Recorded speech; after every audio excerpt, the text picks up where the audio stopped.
Olá, professor, tudo bem com você? Meu nome é Silvana e eu sou professora de apoio aqui da Igreja Assembleia de Deus de Blumenau.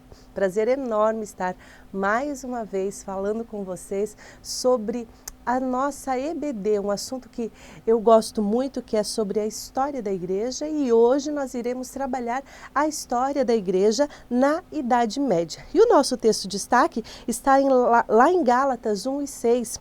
Paulo, escrevendo aos Gálatas, fala: "Estou muito admirado com vocês, pois estão abandonando tão depressa aquele que vos chamou por meio da graça de Cristo, estão aceitando outro evangelho." Né? Hoje, no decorrer dessa lição, nós vamos trabalhar muito isso, como a igreja foi perdendo a sua essência com o passar do tempo. E vamos de sugestão. Essa semana eu sugiro que você trabalhe muito lá no seu grupo de WhatsApp com algumas perguntas. Essa semana, pelo menos aqui, é uma semana onde os nossos adolescentes estão voltando às aulas. Então, como nós vamos estudar história, você já pode lançar lá no seu grupo de WhatsApp algumas perguntas. Por exemplo, como viviam as pessoas da Idade Média? Como que era a higiene dessas pessoas, os alimentos dessas pessoas, o que gostavam de comer, né? Então, você pode estar perguntando. Outra pergunta é: quem foram os bárbaros, né? Na Idade Média? Deixa os seus adolescentes pesquisarem também, e você pode ir lançando alguns videozinhos, alguns textos sobre essas informações. Lá no meio da lição a gente também vai ter, incluindo dentro da nossa história, né, o feudalismo, e os nossos adolescentes já estudaram, né, tribos bárbaras, o feudalismo, o que foi os senhores feudais. Então é importante que você trabalhe com eles, lembre eles quem foram, né, o que fizeram, como fizeram, em que momento eles estavam inseridos na história. Fazendo isso, você vai evitar muitas explicações durante a sua aula. Essa aula nós vamos começar trabalhando sobre Constantino. Então eu sugiro que você não se atenha apenas ao que a lição diz, mas você pesquise, vai atrás, entenda você primeiro a história para depois aplicar para os seus adolescentes com muito mais tranquilidade e certeza daquilo que você está falando.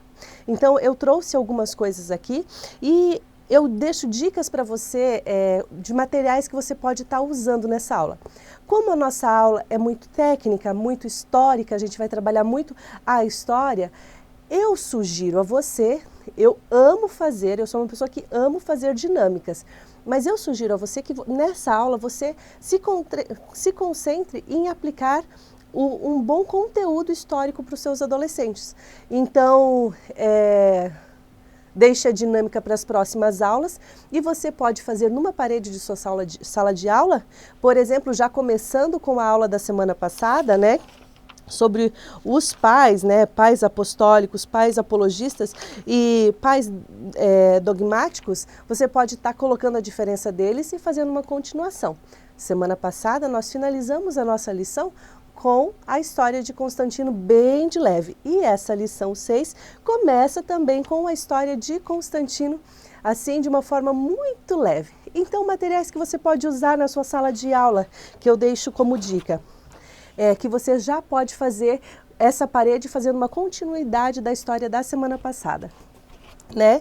Folhas desse papel pardo aqui, eu tenho esse mais grossinho, e falando sobre todos os personagens importantes que a gente encontrou nessa lição de número 6. Outra coisa que eu sugiro para você também estar levando aqui eu separei para vocês, lá no tópico 2, da metade para frente do tópico 2, você pode estar usando pães, terra, grama, para fazer com que eles entendam como estava naquele período as pessoas daquela época e por que a igreja começou a ter tanta influência, né?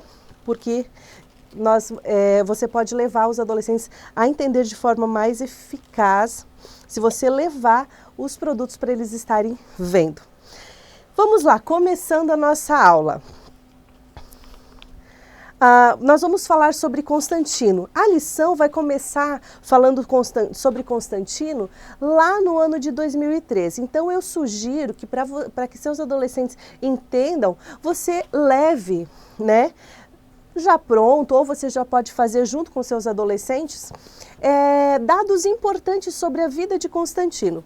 Por exemplo, Constantino ele torna-se imperador no ano de 306 depois de Cristo, né? Sua mãe, Helena, converte-se ao cristianismo. Se você quiser levar a história da mãe dele, como foi o seu pai, né, que era imperador antes e morre em 305, né, Constâncio Cloro, se não me engano. Então, você pode descrevendo assim a história de Constantino e aqui eu fiz um resumo de cada item e cada item você pode ir explicando, por exemplo, aqui ó, Constantino teve um sonho, uma visão em 312, eu só escrevi isso, aí você continua para o seu adolescente. Em 312, Constantino, antes de uma batalha, ele tem um sonho, uma visão, isso segundo escritos de Lactâncio e Eusébio de Cesareia, que são escritores do século IV, né?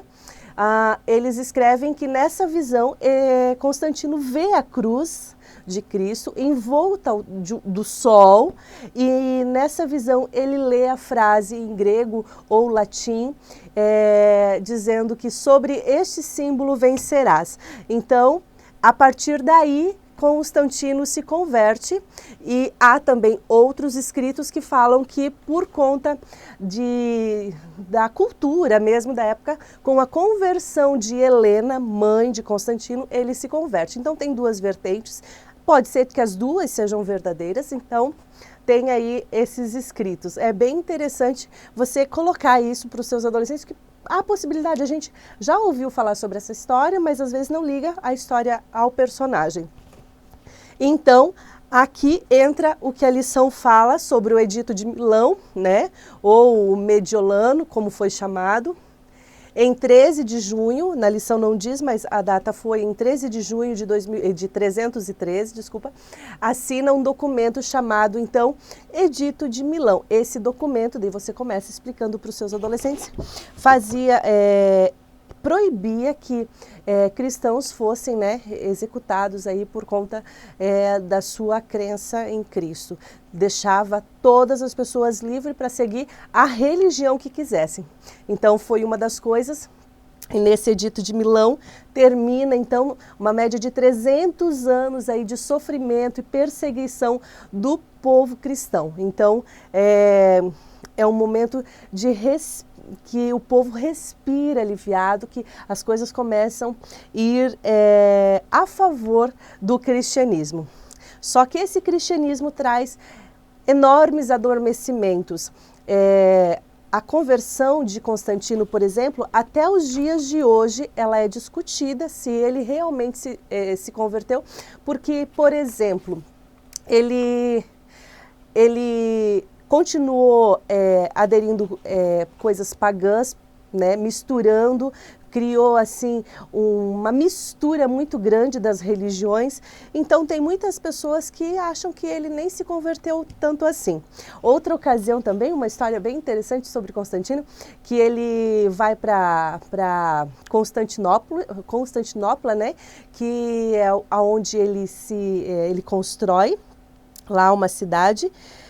E ele constrói um pequeno tabernáculo para ele, onde ele se trancava ali, e aquele lugar ele falava para as pessoas que ali ele falava com Deus face a face, exatamente como ele falava, Moisés fazia com Deus. Ele via Deus ali, conversava, batia altos papos com Deus ali dentro desse espacinho que ele construiu, né, desse tabernáculo. Aí a lição aqui continua, e outra história interessante sobre Constantino, ele oferece túnicas brancas e 20 moedas de ouro para todas as pessoas que se convertessem ao cristianismo e se batizassem. Olha uma coisa interessante aqui, porque teve um crescimento enorme e a igreja nesse período ela não estava tão corrompida assim, estava aceitando algumas coisas de Constantino, mas ela não estava corrompida. como um todo. Então, a igreja até tentou discipular essas pessoas que Constantino ofereceu para que se batizassem, outras até por medo acabaram, né, aceitando o cristianismo, mas relatos, estudos mostram que em torno de 15 mil pessoas se converteram ao cristianismo só pelo que receberam ou por medo, né? Não se converteram pelo Cristo mesmo, né? Por Cristo, pelo cristianismo em si. Então, é outra história interessante para você falar com os seus adolescentes sobre Constantino. E aqui, outro ponto importante da vida de Constantino é que ele mudou-se para Bizâncio, onde foi a cidade que ele transformou, né, em Constantinopla, que depois, se você pesquisar sobre a história da mãe de Constantino, você vai colocar lá, vai aparecer Helena de Constantinopla, né, que ganhou muito poder aí depois que Constantino foi imperador. E só para os seus adolescentes saberem onde é essa dita Constantinopla, você pode falar que hoje é Istambul, na Turquia, é o lugar que a gente conhece por esse nome, Istambul. Né? E essa mudança de Constantino para Constantinopla trouxe então aí uma autonomia muito grande para o bispo de Roma, porque daí agora ele não estava ali, então o bispo de Roma acabava tendo bastante autoridade e aí finalmente morre, né? Constantino em 22 de maio de 337 depois de Cristo. E aí você fecha a história de Constantino e você pode aplicar. No material de apoio tem slide também, se você quiser mostrar slides desse período, mas eu acho que não é necessário você fazer isso. Você pode fazer assim, vai interagir muito mais com cada adolescente. Entre um texto e outro, o que você pode estar fazendo também é colocando a história um pouco mais aprofundada, né, de cada item ali. Aí a nossa lição, ela vai pular lá já para Teodósio. E aí eu sugiro que antes de você falar sobre Teodósio, você pode falar sobre o imperador Graciano. O imperador Graciano, ele foi uma figura importante no Império Romano e uma figura importante para a igreja. Tem coisas que a gente ouve até os dias de hoje que é importante a gente saber quem que foi que fez essa dita lei, quem que sancionou, enfim, né? Então, quem foi o imperador Graciano? Foi imperador antes de Teodósio, não foi logo em seguida depois de Constantino, mas ele foi imperador um pouco antes. Foi imperador até junto um pouco com Teodósio. Proibiu cerimônias pagãs em Roma, ele simplesmente proibiu. Outra coisa que Graciano fez, se negou a ter o título de Pontífice Máximos, que esse título o próprio Constantino ele tinha aderido para ele como Pontífice Máximos, né? E Graciano ele se negou porque ele não se achava à altura. O cristianismo que ele praticava não estava na mesma linha que o outro cristianismo para ele ser chamado Pontífice Máximos. Então, por isso, ele acha que ele não precisava desse título. Outra coisa que Graciano fez, ele confiscou renda dos membros pagãos do Senado. Então, senadores que eram pagãos, ele foi lá e falou, não, agora isso vocês não vão mais receber. Ele cortou as rendas dos senadores pagãos. Publicou também um decreto que ficou chamado Fé de Nicéia, tornando aí a religião oficial. A Fé de Nicéia torna-se a religião oficial. Fé de Nicéia, catolicismo, né? Então, essa foi a vida de Graciano. E aí, a gente volta para a lição, que aqui a gente vai falar sobre Teodósio. Teodósio, ele foi um imperador. Na realidade, ele foi o último imperador da Roma inteira, porque logo depois de sua morte, finalzinho ali, a Roma se divide ao meio, então. Aí, aqui, eu sugiro a você que você continue trabalhando com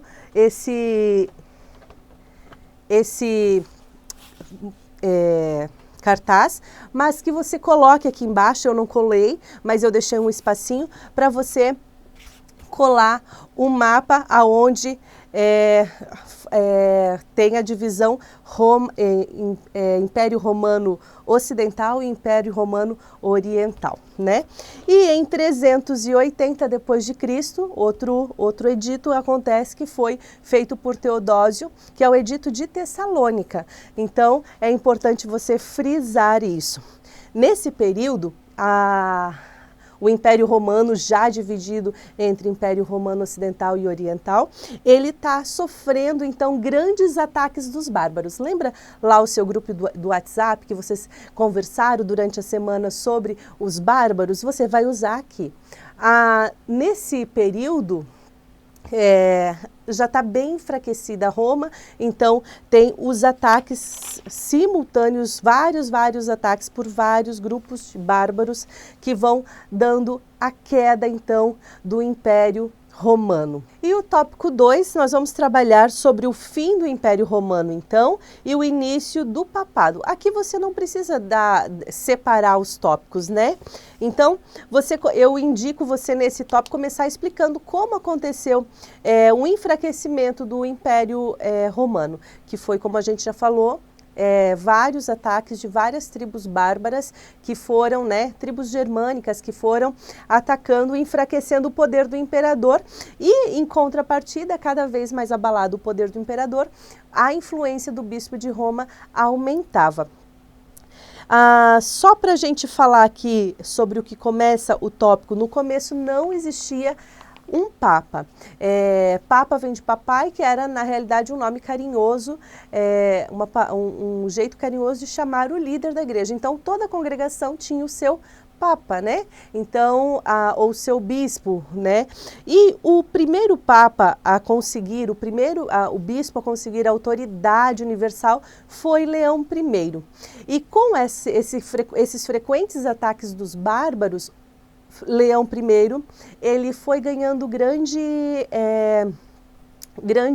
autonomia, grande influência. Os pobres, as pessoas se sentiam assim muito protegidas, né, como se ele fosse um protetor dentro de Roma. O imperador já não existia, não tinha mais tamanho poder assim como o bispo de Roma. E várias coisas aconteceram no período em que Leão I foi. Como ele era de muita influência e ele era muito resolutivo, ele tinha influência não só em Roma, que era a igreja dele, né, mas também em outras igrejas. Então, ele resolvia o problema de todos, acabava sendo bem resolutivo, e por isso ele acaba tendo aí um poder universal como autoridade máxima da igreja. E aí eu sugiro também que você continue com os cartazes. O Bispo Leão é então a primeira autoridade universal, famoso por ser resolutivo, não resolve só os problemas da igreja dele, mas de outras também. E uma das coisas que ficou muito, ele ficou muito famoso por ter feito foi quando Átila, chefe dos exércitos hunos, ele foi invadir Roma. Leão I vai de encontro a Átila, e esse encontro ele pede a Átila que era um bárbaro também, que não destrua a cidade, que não ataque a cidade, e Átila mesmo assim invadiu. Só que Átila, ele acaba acatando aí um pedido do bispo Leão I, que foi não colocar fogo, não incendiar a cidade e não assassinar ninguém. Átila então adere, e com isso aí a influência do bispo de Roma cresce muito mais, não só aos olhos dos romanos ali, mas de todos os demais próximos, né?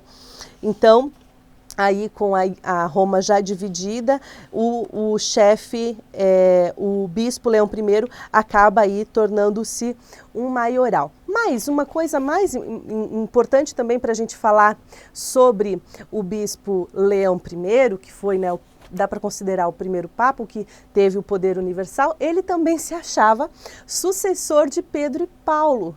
aí ele pega os textos de Mateus 16, 17, 18, João 21, 15 a 19, e ele começa a deturpar esses textos. Ele fala que Pedro e Paulo foram, depois de Jesus ter falado a Pedro, tu és Pedro, e sobre essa pedra edificarei a minha igreja, ele pega esse texto e ele fala que Pedro e Paulo foram a Roma, instituíram a igreja e deixaram o poder a todos os seus sucessores. Tudo que Jesus fala para Pedro estava valendo para ele como bispo de Roma, porque Roma acabava sendo a maior congregação, por assim dizer.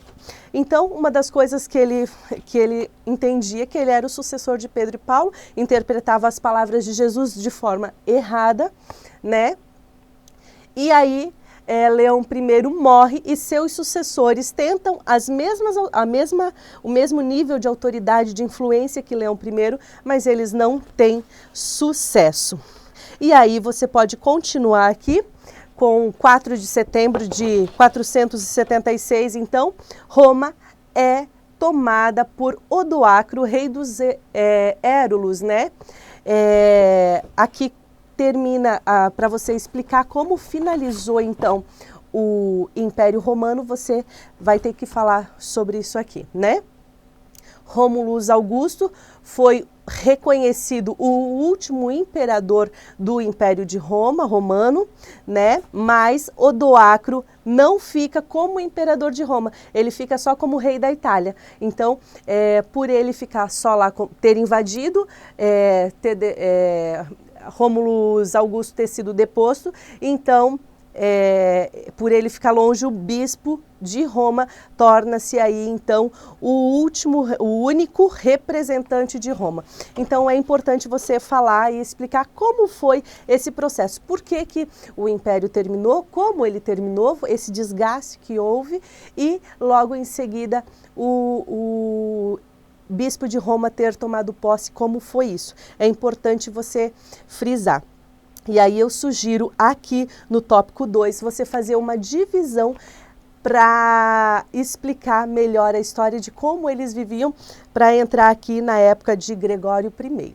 E aqui nessa parte do tópico eu sugiro que você pegue a cesta que você levou e você prepare a sua mesa, peça ajuda para os seus adolescentes para que eles ajudem você a colocar os produtos que você levou.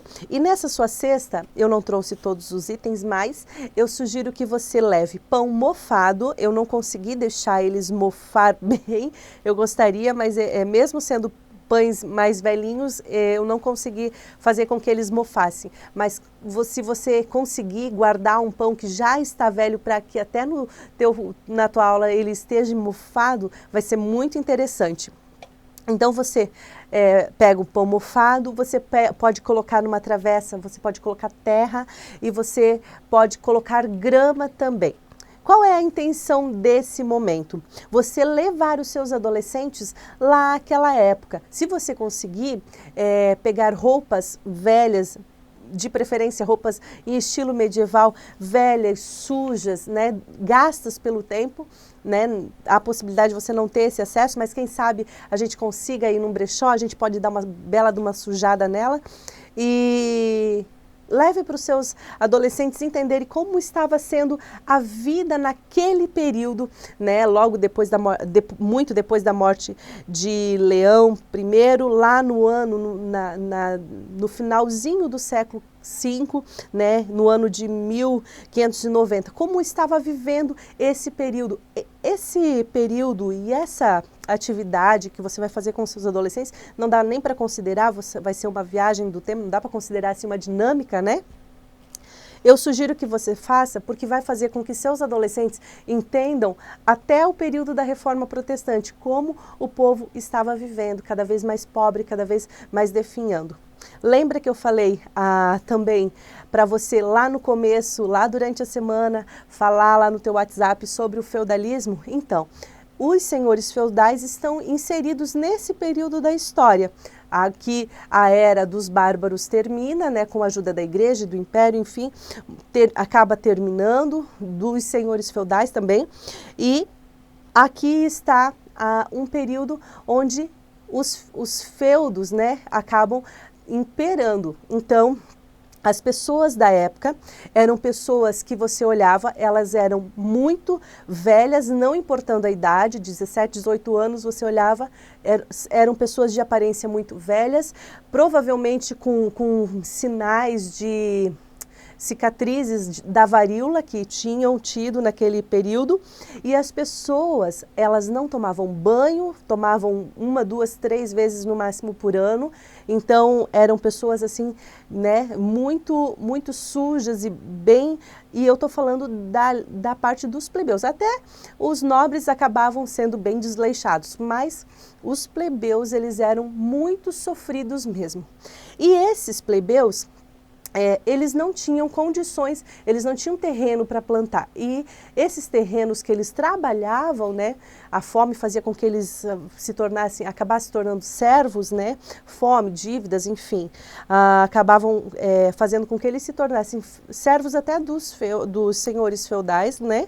E esse período que eles trabalham ali, eles têm que tirar da terra o sustento para eles, só que a grande maioria do que eles colhem vai para os nobres. Então, eles sentem muita dificuldade, muita fome, e aí, naquele período, a floresta era muito vasta, só que os plebeus, eles não podiam nem matar um animal, porque eles não eram nobres, isso era só os nobres que podiam ter acesso à caça. Os plebeus, eles não poderiam matar nada para comer. Então, a fome invadia, então muitos deles comiam terra, grama, e quando eles tinham pão, por causa do armazenamento muito difícil, que eles não tinham, né, o bom armazenamento, os pães acabavam mofando muito rápido. E esse mofo do centeio, eles comiam mesmo assim, mas acabavam dando uma doença chamada fogo sagrado. Então, muitos sofriam com muitas infecções, muitos sofriam assim com feridas enormes, muita dor de barriga, vômito. Então, era um período de muita tristeza e doença. Muito normal você ver imagens, né? A gente pesquisa na internet, eu até deixei no material de apoio, imagens de pessoas da Idade Média, pinturas, né, com desenho de pessoas, face de pessoas muito tristes, muito debilitadas. Por conta disso, as pessoas da Idade Média, os plebeus principalmente, tinham aí uma expectativa de vida em média de 35 anos se tivesse muita sorte. Então, leve os seus adolescentes a pensarem nesse período. Com isso, a igreja acaba crescendo e aqui, inserido nesse contexto, está Gregório I, então, que se torna Papa no ano de 590 depois de Cristo. E Gregório I foi assim um salvador, digamos, né? Ele administrou a cidade muito bem e ele ajudava muito essas pessoas pobres, carentes, e essa questão de ajudar, ele se tornou assim um salvador da pátria. Só que em contrapartida, ele ajudava, mas ele também, nesse período, ele colocou as pessoas a acreditarem sobre coisas como penitências, como indulgências, como o purgatório, né, que no céu teria um lar maravilhoso, mas que as pessoas, quando morressem, elas teriam que pagar por isso. Com todas essas coisas, a igreja enriquece muito. Até as pessoas que tinham posse acabavam pagando para não sofrer o fogo terrível do inferno. Então, tudo foi desenhado de uma forma muito terrível e a questão de ele colocar isso de uma forma tão veemente, e as pessoas, como elas não tinham acesso à Bíblia, à cultura, elas eram pessoas iscas fáceis, né, presas fáceis, então ele acabava tendo aí um crescente de muitas pessoas, ou quase todas, acreditando nele. Nesse período, teve várias mudanças nas missas, né? Então, outra coisa que ele estimulava as pessoas a colecionarem, né, ossos e objetos que foram dos primeiros cristãos apóstolos. Eu li num livro que fala assim, se fosse juntado todos os ossos dos apóstolos, hoje nós teríamos montados e sobrariam ossos, pelo menos 15 apóstolos, de tanto que na Idade Média foi vendido aí ossos que faziam parte de determinado apóstolo. Só de Pedro dava para fazer uns 5 Pedros. Então, foi um período onde a ignorância fez com que as pessoas ficassem escravas. E o pior, tudo isso em nome de Deus. E o terceiro e último tópico, nós vamos falar sobre a igreja afastando-se aí de Jesus. Aqui nesse tópico eu sugiro você começar com o quadro, não sei se vai aparecer, com o quadro que a lição sugere a diferença, né, entre a igreja primitiva e a igreja medieval. Nesse tópico, daí você pode fazer num papel maior, pardo, para ele estar diferenciando, ou você pode até estar colocando para os seus adolescentes mesmo estarem fazendo. Nesse período, nesse tópico, você vai falar sobre as barbaridades que a igreja fez. Eu estimulo você a zipar esse tópico o máximo possível para fazer o mais histórico possível. Eu deixei no material de apoio também imagem de objetos usados em tortura no tempo da aquisição. Nesse tópico você vai falar sobre isso. A igreja cometeu as maiores atrocidades, né? As barbaridades mais terríveis, mas o pior que ela fez tudo isso em nome de Deus. E daí no ano de 1233 depois de Cristo, o Papa Gregório IX autoriza então, e isso é uma parte muito negra e muito triste da história, autoriza o Tribunal do Santo Ofício, que fica conhecido então como a Santa Inquisição, ou seja, a heresia aí mudou, não era mais quem ia contra a Bíblia, era contra as normas da igreja, o que a igreja fazia, o que a igreja cobrava, o que a igreja, né, mandava as pessoas fazerem. Quem ia contra isso se tornava um herege. E então era perseguido, e aí no material de apoio eu deixei algumas imagens. Eu deixei só 2 imagens ali para você estar mostrando como eram torturados, porque outras imagens que a gente tem acesso são imagens muito terríveis que eu acho que não é nem legal você mostrar para o seu adolescente, que é um período muito triste mesmo da história, né? Esse período ficou conhecido, então, como a Idade das Trevas, né? Pois o povo vivia um misto de sofrimento, né? Um misto de ignorância, sem acesso à Bíblia, sem acesso a nenhum tipo de cultura, nada, e as pessoas viviam ali num mundo de muito sofrimento. Imagina você não ter comida, você estar doente e ainda não ter conhecimento, que eu acho que é o que a gente tem de melhor para conseguir na vida, é o saber.